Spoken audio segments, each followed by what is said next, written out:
제가 책을 한 권씩 우리 교역자들과 장로님들에게 선물한 적이 있는데 읽어보셨는지 모르겠어요.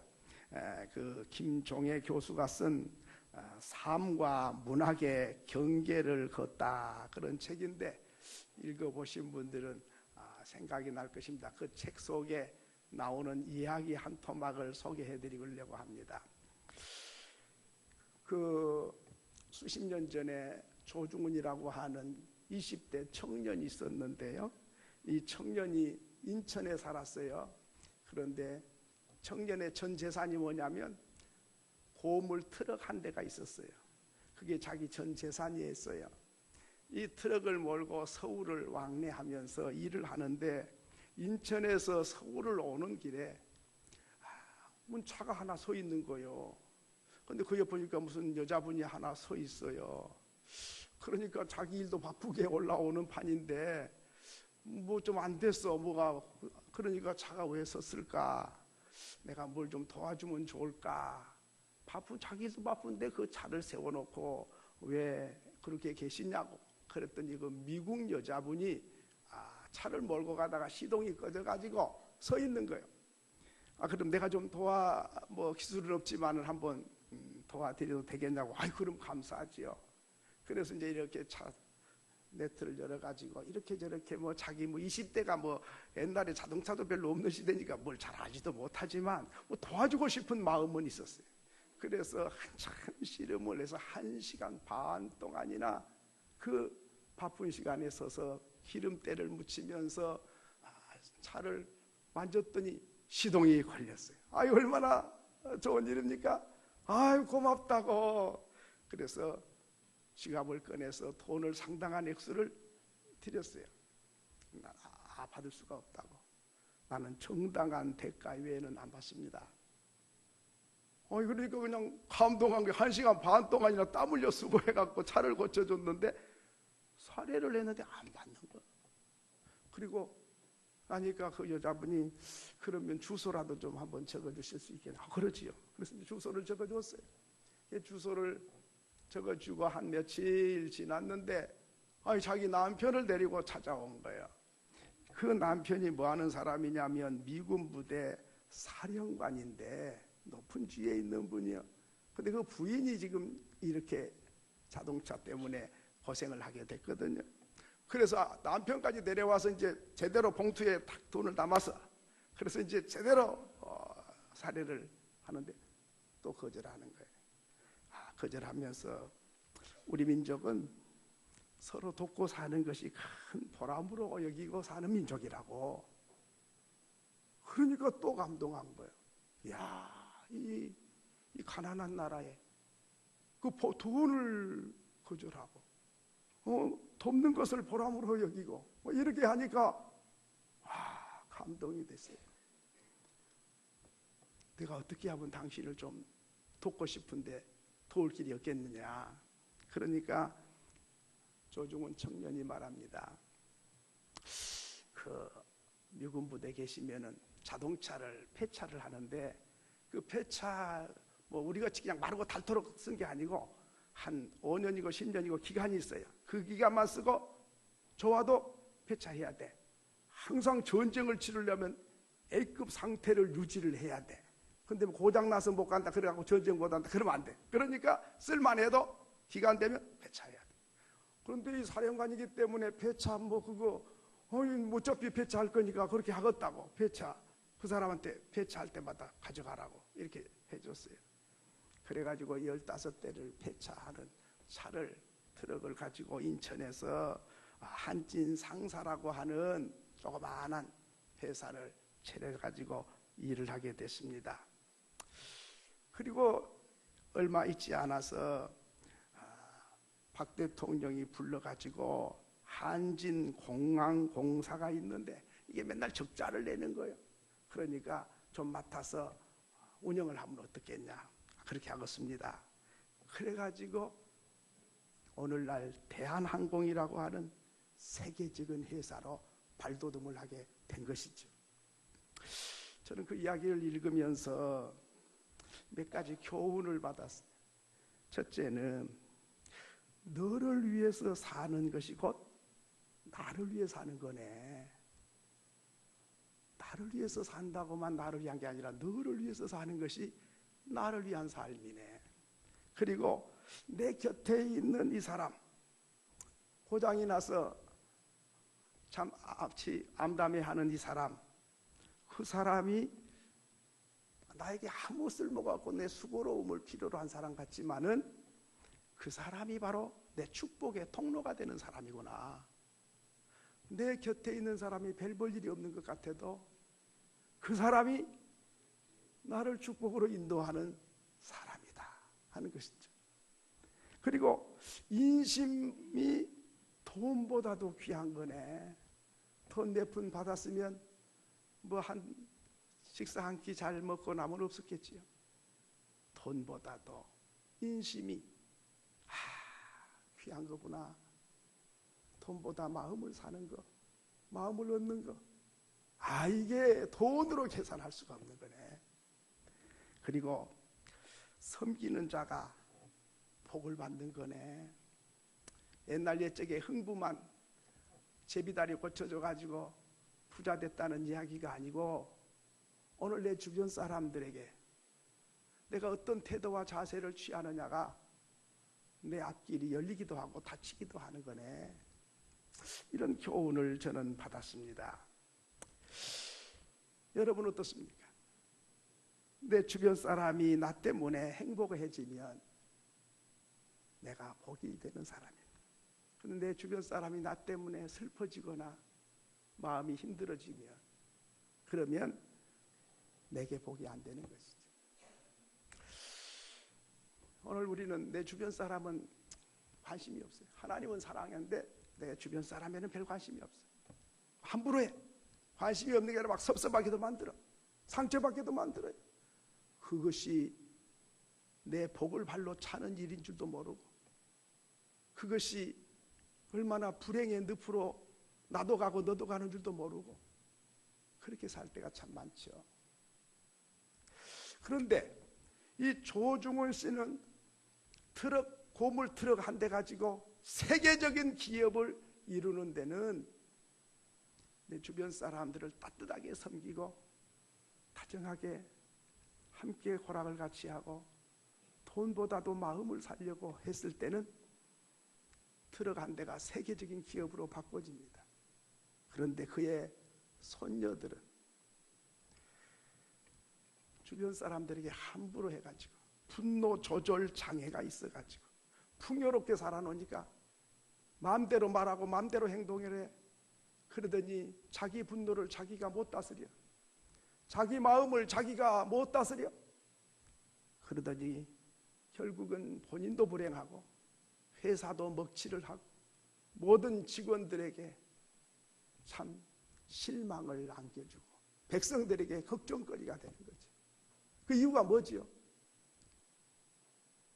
내 마음을 다스리면 나도 행복하고 주변 사람이 행복하고 하나님께도 영광이 되는데 내 마음을 하나 잘 다스리지를 못하니까 그 좋은 이미지를 다 흐려버리고 기쁘던 마음을 슬프게 만들어버려요. 절망으로 몰고 가는 현상을 우리는 많이 보게 됩니다. 오늘 통계에 의하면 우리나라 사람 10명 중에 3명이 30%는 분노 조절 장애를 앓고 있다는 통계가 나왔어요. 분노 조절이 잘 안 돼. 돈이 없어서 망하는 게 아니라 내 마음을 내가 다스리지 못해서 스스로 망해간다 그 말이죠. 얼마나 불행한 일이에요. 성공하는 게 쉬운 것이 아닌데 남이 나를 힘들게 해도 힘든 건데 내가 내 마음을 못 다스려서 내가 스스로 무너지게 만드는 이 어리석고 미련한 인생들이 살고 있다 하는 것이죠. 주차 문제로, 아파트 층간 소음 문제로, 형제간의 재산 싸움 문제로 말다툼과 폭력과 살인 사건이 비일비재하게 일어나고 있는 현상을 보면 가진 것도 있고 배운 바도 많은데 마음을 다스리는 능력이 없어서 그래서 가슴치고 통곡하고 평생 울면서 후회해도 돌이킬 수 없는 인생을 살아가는 사람이 참 많다 하는 것입니다.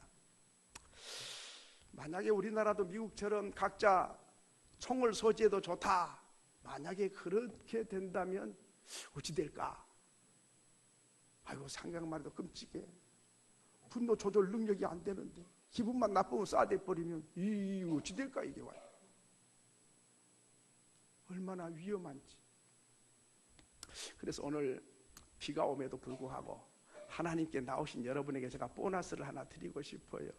뭐냐 하면 분노 조절 장애자인가 아닌가를 점검하는 점검표가 있는데 그 테스트를 해봐야 되거든요. 그러면 이 테스트 받으러 가시면 돈 갖고 가야 돼. 그냥 안 해줘. 그 다음에 또 시간을 내야 돼. 힘들어요.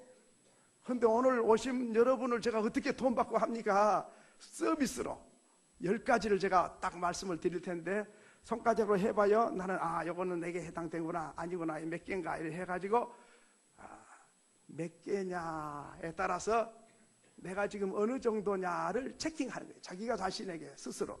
자, 제가 10가지 말씀드리면 손가락으로 헤아리세요. 성격이 급하고 쉽게 흥분을 하는 편이다. 나는 다른 사람들의 두 번째, 다른 사람의 잘못한 점들을 그냥 넘기지 못한다. 세 번째, 일이 자기 생각대로 풀리지 않을 경우 금방 포기하고 좌절한다. 네 번째, 자주 남에게 무시당할 것이면 억울해하고 마음이 힘들다. 다섯 번째, 화가 날 때에 물건을 잡아 던지는 경향이 있다.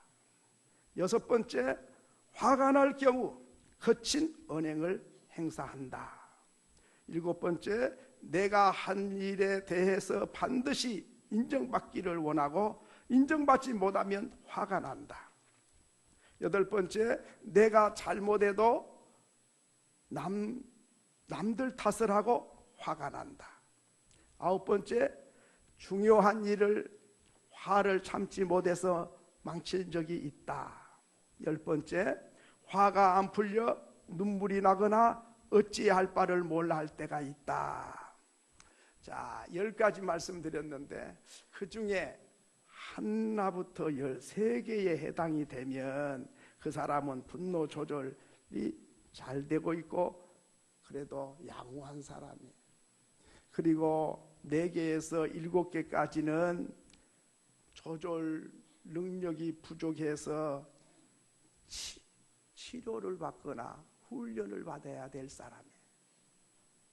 그리고 7개 이상이 되면 그 사람은 지금 당장 전문가 찾아가서 상담하고 즉시 치료하지 않으면 분노 조절 장애자인 것을 우리는 기억해야 된다 하는 것입니다. 자, 여러분 지금 또 손들으라 그러면 또 괜히 자존심 상할까 봐니까 여러분 스스로 평가하시고 나는 지금 위험한 단계인지 아니면 상당히 양호한 단계인지 아니면 나는 참 이거 분노 조절 장애를 갖고 있구나 이거 좀 심각하게 생각하고 스스로 찾아가서 좀 상담도 하고 치료를 받아야 돼요. 그렇지 않으면 나도 불행하고 가족이 불행하고 주변 사람이 다 불행해지는 거죠. 자, 그러면 분노가 뭐냐?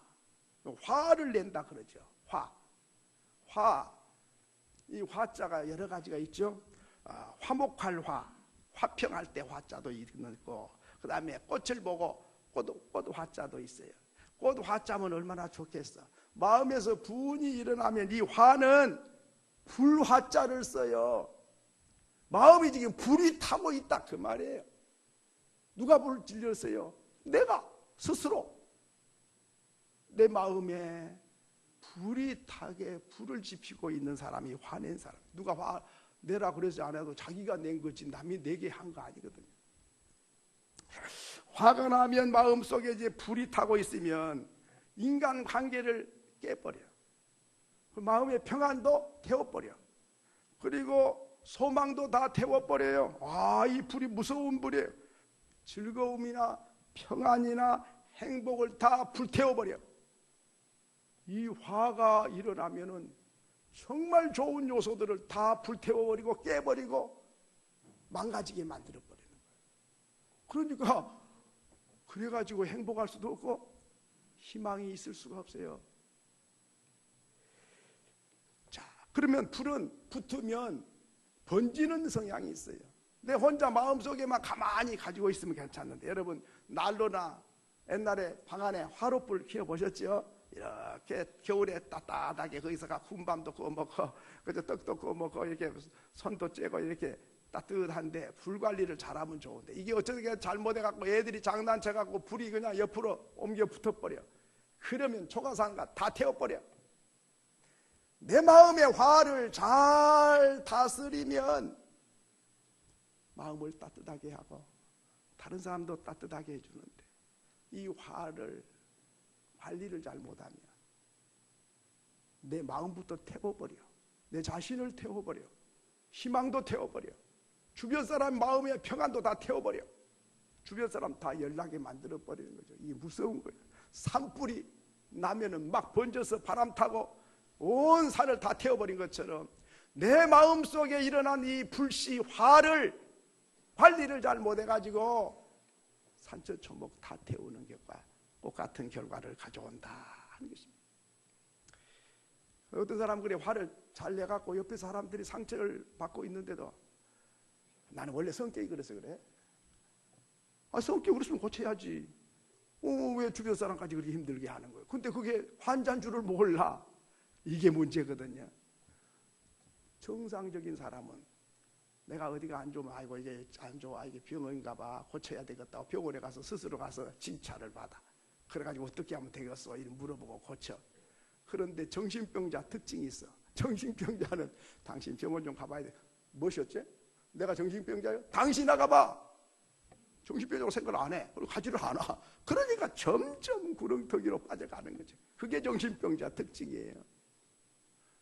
화를 내서 망가지고 불행의 늪으로 가면서도 주변 사람까지 슬프게 상처 주면서도 내가 환자인 줄을 모른다니까. 얼마나 어리석은 사람이에요. 돈이 없어 그렇다면 뭐 없는 돈 때문에 어떻게 하겠습니까? 많은 내 안에서 타오르는 이 불길을 잡지 못해가지고 스스로 망가지는, 이게 어리석은 사람이죠. 그런데 성경에 보면 위대한 사람들도 다 이 화를 품은 사람이 있었어요. 못난 사람만 그런 게 아니에요. 우리가 잘 아는 모세, 오늘 이야기가 나옵니다. 이 모세 죽을 운명에 처한 사람이에요. 태어나자마자 남자는 놈은 다 죽이라 그랬어. 그래서 다 죽여버렸어. 그래서 모세도 죽어야 마땅해. 그런데 어머니가 바구니에다 담아가지고 3개월 동안 키우다가 나일 강변에다가 둥둥 떠내려가게 했습니다. 그랬는데 내 손으로는 죽일 수 없고 떠내려가다 고기밥이 되더라도 그냥 떠내려 보냈는데, 마침 바로 왕의 딸 공주가 나일 강변에 목욕하러 왔다가 바구니를 발견해서 열어보니까는 산의 아이가 너무 이쁘고 좋은 거예요. 아이고, 나는 아기를 낳아야 되는데, 그래야 아버지를 이어서 왕이 될 건데 내가 아들을 못 낳는데 이놈 데려다가 내가 아들 삼아야 되겠다. 그렇게 데려가서 왕궁에서 키우게 되고, 또 젖을 먹여야 되니까 그 어머니를 찾아다가 나를 위해서 젖을 먹여주면 돈 주겠다. 그래서 세상에 자기 아들 젖 먹여주고 돈 받은 사람 그 여자밖에 없어요. 꼭 먹고 할 먹고 죽지도 않고 살고 왕궁에서 아주 교육과 훈련을 잘 받아서 왕이 될 사람으로 키운 거지. 그랬는데 아니 애굽 나라 사람이 자기 동족 이스라엘 사람을 때린 걸 보고 열불이 나가지고 그놈을 때려 죽여 갖고 암매장을 해버렸어요. 그런데 나중에 그게 탄로가 났어. 그러니까 살인자로 낙인이 찍히니까 살겠다고 도망을 광야로 가서 남의 양을 쳐주고 살다가 그 집의 딸과 눈이 맞아가지고 결혼을 해서 거기서 목동이 신세가 됐다 하는 것이죠. 여러분, 애굽 사람 열불나지요. 우리 동족을 때리니까 내가 왜 가만히 있겠어요? 그렇지만은 그 사람 하나 때려 죽인다고 우리 동족이 무슨 살 길이 열립니까? 아무 효과가 없는 거예요. 아니 그 하나 죽고 우리 동족이 해방이 된다면 괜찮지요. 그러나 그 애굽 사람 하나 죽인 것하고 노예로 사는 내 백성 해방시키는 것 갖고는 전혀 상관이 없는 거거든요. 오늘 우리가 이렇게 화를 잘 내요. 화를 팍 내가지고 막 성질을 부리는데 성질 부리는 것하고 일이 해결되는 것하고는 전혀 상관이 없는 거예요. 화를 내가지고 일이 잘 됐다. 그러면 화를 내도 괜찮지. 화낸 것하고 문제 해결하고는 전혀 상관이 없어요. 여러분 화내니까 일 잘 된 거 봤습니까? 더 망가지지. 그런데 멍청하게 화내면 뭐가 되는 줄 알고 화부터 내거든요. 이게 어리석은 거 좀 생각을 해봐야 되잖아요. 화는 나. 그렇지만 내가 이 말을 하고 이런 행동을 하면 뭔 일이 잘 될 거야. 그런 일은 거의 없어요. 그러므로 오늘 화를 낸다는 것이 어리석음을 드러내는 거죠. 사울 왕도 화가 났어요.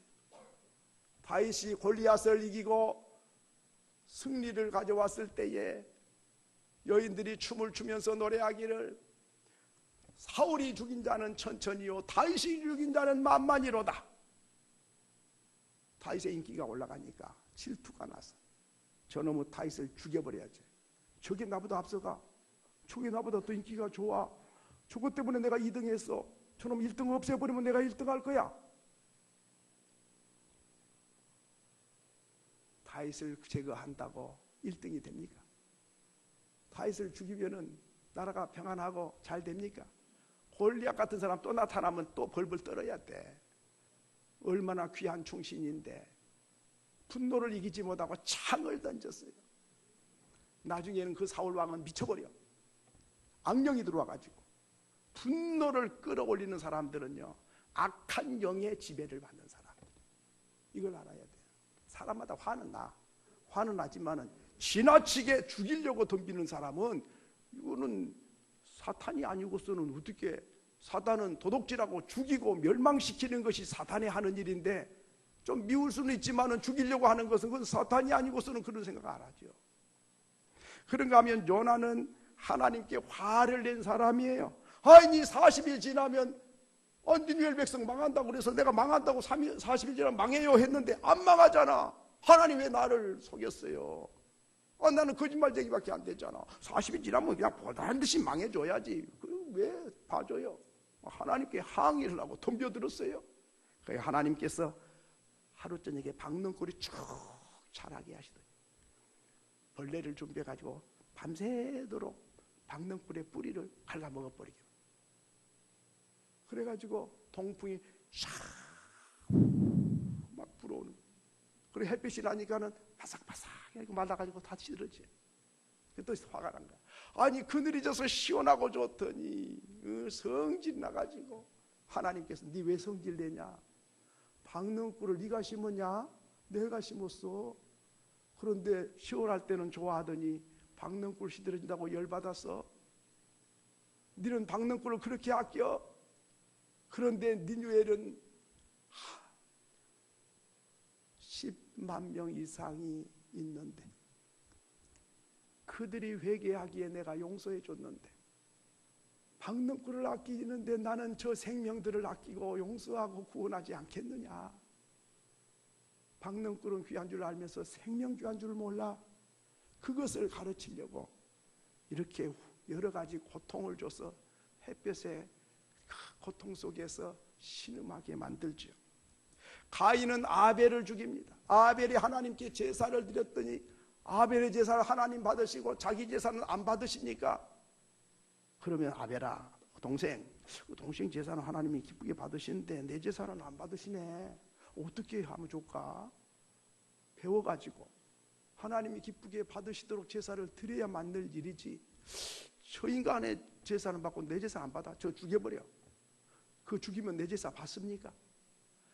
내 제사가 하나님께 연락되느냐 안 되느냐는 아벨이 죽었냐 살았냐와는 전혀 상관이 없는 거죠. 근데 아벨을 죽이면 무슨 유익이 있어요? 이게 멍청하고 어리석은 인생이죠. 내가 화내가지고 뭐 복을 받고 잘 되면 화를 내야죠. 근데 전혀 상관이 없다니까. 일의 해결과 상관이 없어요.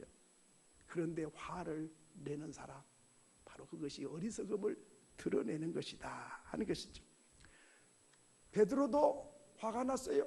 우리 예수님을 잡으러 왔어. 이놈 인간들 봐라.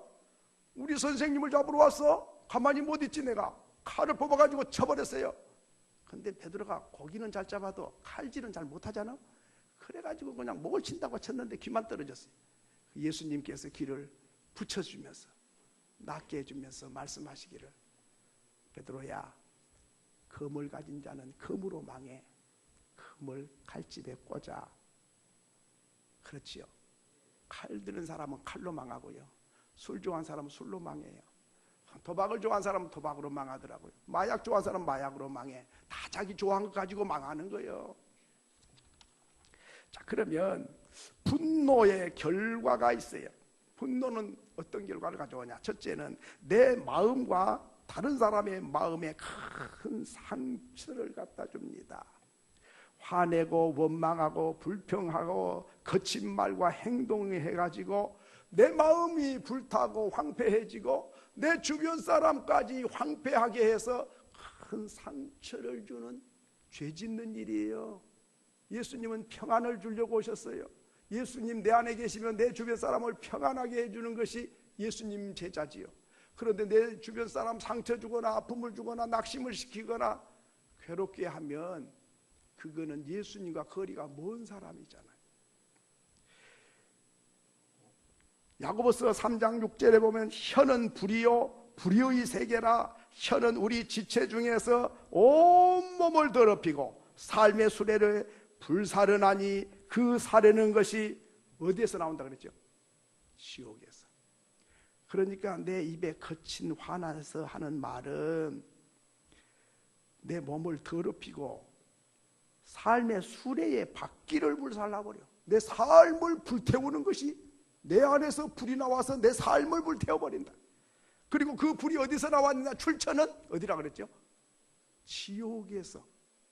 그러니까 지옥의 불이 내 안에 붙으면 화가 나고 그 화를 내면 그 화 때문에 내 삶의 순례바퀴, 인생의 삶을 불태워버린다. 이 불의 출처를 알아야 돼요. 내 안에서만 난 게 아니에요. 그것이 지옥에서 불길이 일로 와서 붙었어요. 그래서 화가 난 거예요. 그 불이 붙으면 내 몸을 더럽게 만들어, 타락하게 만들어, 그리고 삶을 황폐화시켜요. 스스로 불이 나서 스스로 죄가 돼가는 것이다.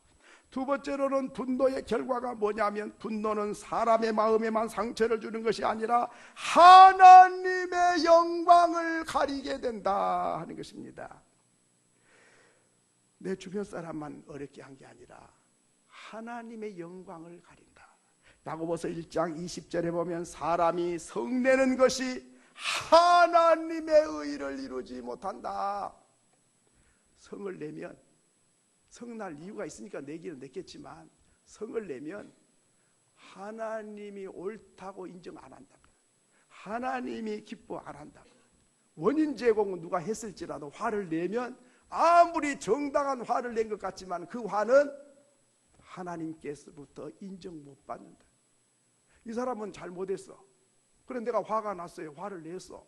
그래도 내가 화를 내면 그러구나, 저놈이 화를 내게 했으니까 네가 화나니까 네가 이해 잘하겠다, 그렇게 인정을 해주면 좋은데, 아니고 원인 제공한 사람 있을지라도 화를 낸 너 자신이 하나님이 인정 안 해. 이걸 우리는 기억해야 됩니다. 저 사람이 화를 나게 하니까 화났지, 당연한 것처럼 정당한 것처럼 하지만 그렇지 않다는 것입니다. 상대방이 원인을 제공했을지라도 나는 내 마음을 내가 다스려야 됩니다. 어떤 사람 또 이런 말씀 드리면 또 반문해요. 목사님, 예수님도 성전에서 화냈어요. 그래가지고 상을 둘러엎고 비둘기 판 사람 쫓아냈잖아. 그 성전을 깨끗하게 하려고 화를 내셨어요. 그 성전이 뭐요? 내 마음이 성전이요. 하나님이 와 계신 성전. 내 마음의 더러운 생각과 욕심과 교만을 제거하기 위해서 화가 나야 되는 거예요.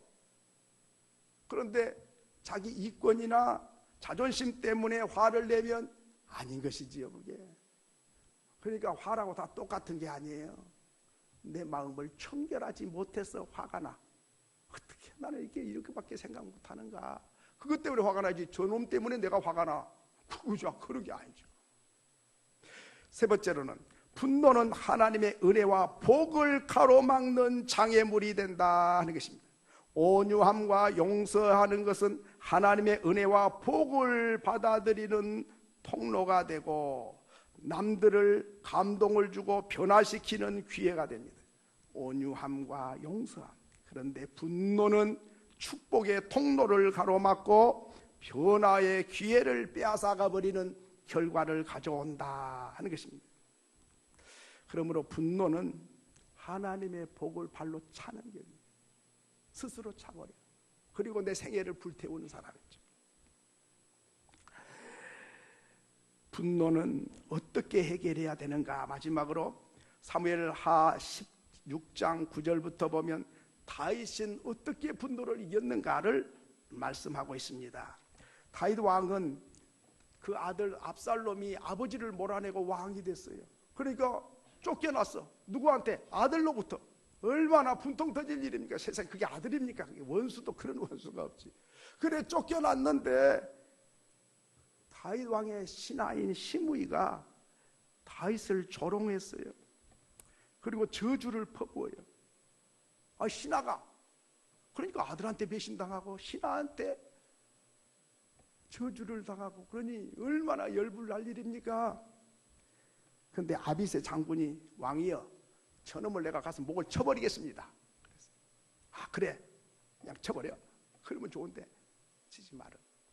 사무엘하 16장 10절에 보면 그가 저주하는 것은 여호와께서 그에게 다윗을 저주하라 하심이니 네가 어찌 그리하겠느냐.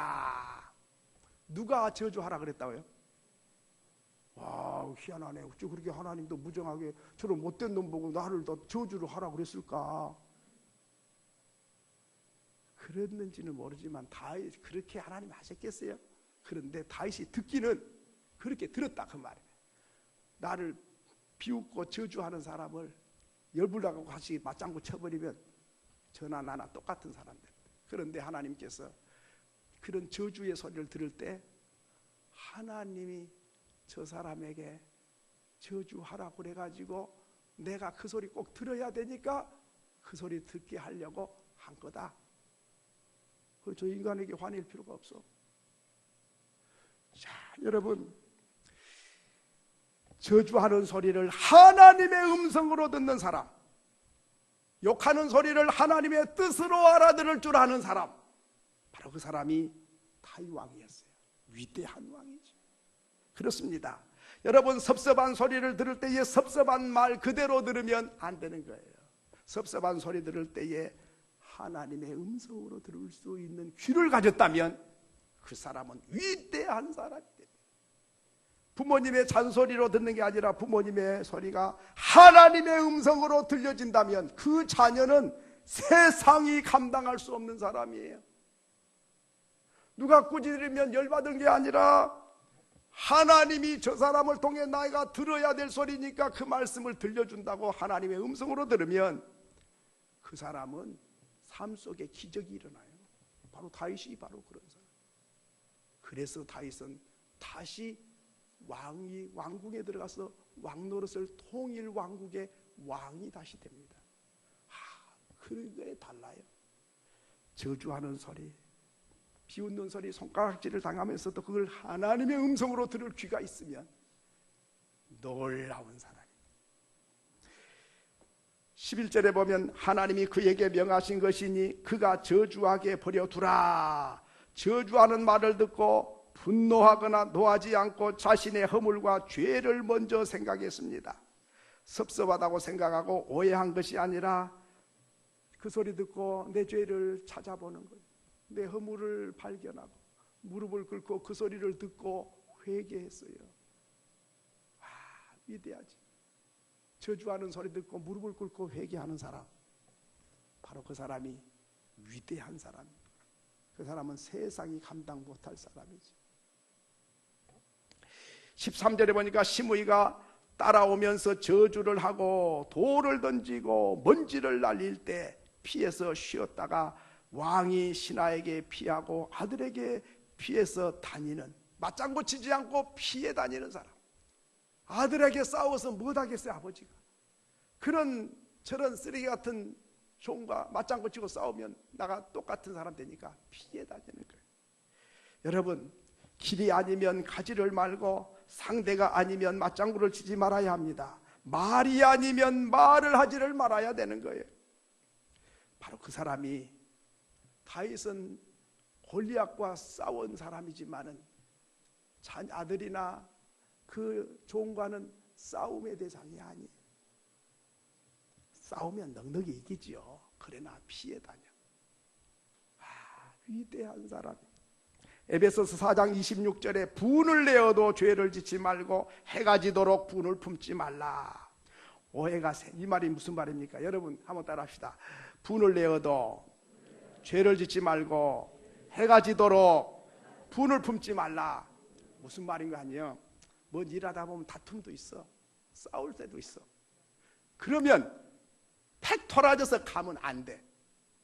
해가 지도록 분을 품지 말라. 그 소리는 그 자리에서 자초지종을 이야기하고, 내가 잘못했습니다, 용서해 주세요. 잘못한 건 용서를 빌고, 오해가 있으면 풀고, 그리고 화해를 하고 손잡고 같이 기도하고, 그리고 헤어져야 된다, 그 말이에요. 그런데 못난 사람들은 팩 털어주고 가버려. 그러면 해가 지도록 불을 품게 돼. 그러면 잠을 못 자. 그러면 해결이 더 힘들어져. 그 사이에 사탄이 틈타가지고 마음을 요동치게 만들어, 분노가 끌어올리게 만들어, 그래가지고는 일이 더 커져버리게 만들어요. 반드시 무슨 일이 생기면 그 자리에서 무릎 꿇고 용서를 빌든지 화해를 하고 오해를 풀고, 그리고 또 오해 용서 못할 사람 누가 있어? 이름 없이 7번이라도 용서해 주라 그러는데 나는 용서를 구했는데 용서를 안 해. 정말 마음을 다해서 정성 들여서 심중을 기해서 용서를 구했으면 안 해준 사람이 죄인이에요. 그렇기 때문에 오늘 우리는 해가 지도록 분을 품지 말고 그 자리에서 용서를 구해서 하나가 되고 화해하고, 그리고 그 자리를 떠나야 돼. 그리고 마지막으로는 우리 힘에는 한계가 있어요. 화가 난 것을 내가 내 힘으로 화를 못 다스려. 그래서 갈라디아서 5장 22절에 성령의 열매는 사랑과 희락과 화평과 오래 참음과 양선과 온유와 충성과 마지막에 절제니, 성령이 내 안에 오셔서 내 마음을 다스려서 내 화와 분을 절제를 시켜줘야 되는 거예요. 불은 불로 다스립니다. 내 안에 불이 타면 성령의 불만이 내 안에 불을 끌 수가 있어요. 그렇기 때문에 성령의 지배를 받아야 되고, 잠언 16장 32절에 보면 노하기를 더디하는 자는 용사보다 낫고 자기 마음을 다스리는 자는 성을 빼앗는 자보다 나으니라. 전쟁을 해서 성을 빼앗는 것보다 내 마음을 다스리는 사람이 더 위대한 사람이다. 저와 여러분이 바로 그 사람 될 수 있기를 바랍니다. 믿으시면 아멘. 네. 여러분, 분 참지 못해서 망가지고 가슴치고 통으로 한 사람 한두 명이 아니에요. 이거는 지옥에서 나오는 불을 내 가슴에 옮겨 붙었기 때문에 그런 것이다.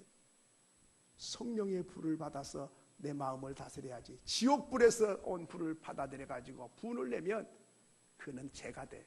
그는 망가지고, 그는 망조로 가는 거죠.